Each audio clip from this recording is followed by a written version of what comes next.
Hi hi hi నమస్తే అందరు మంచిగా welcome back to sweety logs. కాబోలి శనగలు. ఈ శనగలతోని చోళకూర ఎట్లా చేసుకుందామో తయారయ్యే విధానం చూద్దామా. ముందుగా శనగల్ని ఒక రోజు ముందు నైట్ అంతా నానబెట్టుకొని పక్కకు పెట్టుకోవాలా. తర్వాత శనగల్ని మంచిగా వాష్ చేసుకొని కుక్కర్లోకి తీసుకోవాలా. కుక్కర్లో వాటితోని మసాలాకు సంబంధించినంత బిర్యానీ ఆకు, లవంగాలు, దాల్చిన చెక్క, ఇలాచీలు, బిర్యానీ పువ్వు, అనాస పువ్వు, చాయ్ పత్తి, ఇలా సరిపడా నీళ్లు కుక్కర్లో పోసుకోవాలా. నీళ్ళతో పాటు ఉప్పు కూడా వేసుకోవాలా.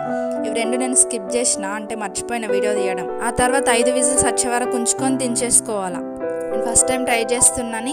కాబోలి శనగలు కొన్నిటి, మన నల్ల శనగలు కూడా కొన్ని తీసుకున్నాను. ఆ తర్వాత పొయ్యి మీద భగవాన్ పెట్టుకొని 3 పావుల నూనె వేసుకున్నా. మళ్ళీ మసాలా సామాన్ అన్నీ వేసుకున్నా.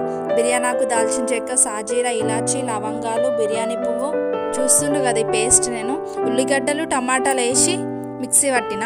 ప్యూరిన్ దాంట్లో వేసిన తర్వాత ఒకసారి కలుపుకోవాలి. కలుపుకున్న ఒక 2 నిమిషాల తర్వాత దాంట్లో పసుపు, అల్లం పేస్ట్ వేసుకోవాలి. వేసుకున్న తర్వాత కలుపుకోవాలా. కొద్దిసేపు అయినాక కళ్యామాకు కూడా వేసుకోవాలి. కళ్యామాకు వేసుకొని కలుపుకొని ఒకసారి మూత పెట్టుకోవాలి. మూత తీసిన తర్వాత గరం మసాలా, కుడక పొడి, ధనియాల పొడి, నేను కారము మేము వాడే స్పూన్తో 1.5 తీసుకున్నా, ఎందుకంటే దీంట్లో కారం తక్కువనే ఉండాలి. తర్వాత ఉప్పు వేసుకొని కలుపుకోవాలి.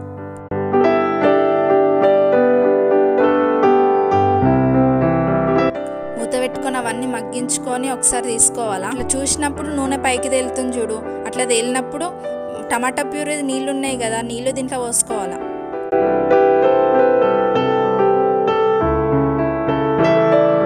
నీళ్ళు పోసుకున్నాక మరిగినాక ఎసరులాగా వస్తుంది చూడు, అప్పుడు శనగలు వేసుకోవాలి. బాగా కలుపుకోవాలా. 7 మినిట్స్ సిమ్లో పెట్టుకొని ఉడికించుకోవాలా. నూనె పైకి తేలినట్టు అనిపిస్తే దించేసుకోవాలా. కూర కనుక మీకు నచ్చినట్లయితే సబ్స్క్రైబ్ చేసుకోండి. పైలం మళ్ళా.